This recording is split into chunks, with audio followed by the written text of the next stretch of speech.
அடிக்கடி மக்கா மதீனாவுக்கு போகிறதுனால அதிகமாக எனக்கு மனசில் வரக்கூடிய ஒரே நபித்தோழர் வந்து முஸஅப் பின் உமைர் ரலியல்லாஹு அன்ஹு. கேள்விப்பட்டிருப்பீங்க, முஸஅப் உடைய செல்வத்தை நீங்கள் பாதியாக்கி மக்கால் இருக்கக்கூடிய பலருடைய செல்வத்தை ஒன்று சேர்த்தாலும் ஈடாகாது.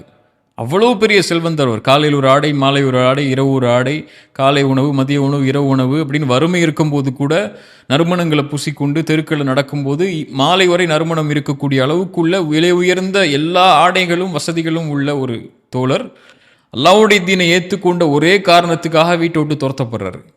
அம்மா வந்து போயிருன்னுறாங்க. அபிசீனியாவுக்கு ஹிஜ்ரத் போகிறாரு, திரும்பி வர்றாரு. அவங்க அம்மாவை பார்க்காம ரசூலுல்லாஹி ஸல்லல்லாஹு அலைஹி வஸல்லம் பார்க்க போகிறாங்க. இப்போ அம்மா கூப்பிட்டு கேட்குறாங்க, நான் ஒன்று பெற்றிருக்கேன், வளர்த்துருக்கேன், நீ என்ன ரசூல்லாங்கிற ஒரு முஹம்மதுங்கிற ஸல்லல்லாஹு அலைஹி வஸல்லம் வந்ததுக்கப்புறம் அவரை நீ சந்திக்க போகிற அளவுக்கு முக்கியமாயிட்டாரா? இதுக்கப்புறம் உனக்கும் எனக்கும் தொடர்பு இல்லைங்கிறாங்க. இப்போ அவர் தாயிட்ட சொன்ன ஒரு வார்த்தை முக்கியமானது. அவர் சொன்ன, தாயே, நீங்கள் என்னை வந்து ஒரு வயிற்றுடைய இருளிலிருந்து, கருவறையுடைய இருளிலிருந்து என்னை வெளியே கொண்டு வந்திருக்கீங்க. ஆனால் முஹம்மத் ஸல்லல்லாஹு அலைஹி வஸல்லம் என்னை இந்த உலகத்துடைய அநீதத்தின் இருளிலிருந்து வெளியே கொண்டு வந்திருக்காரு. அவரை தான் நான் நேசிக்க முடியும் உங்களை விட. அவருடைய பாதையை தான் நான் தேர்ந்தெடுத்து போக முடியுங்கிறாங்க இல்லையா?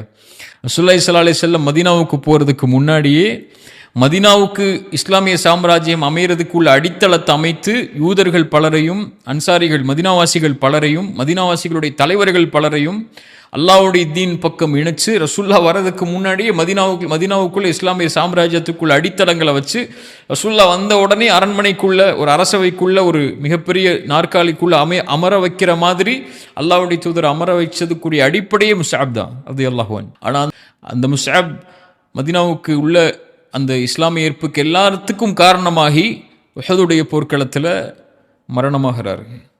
ரசூலுல்லாஹி ஸல்லல்லாஹு அலைஹி வஸல்லமுக்கு முன்னாடி முஸஅபுடைய ஜனாசா கொண்டு வரப்படுது.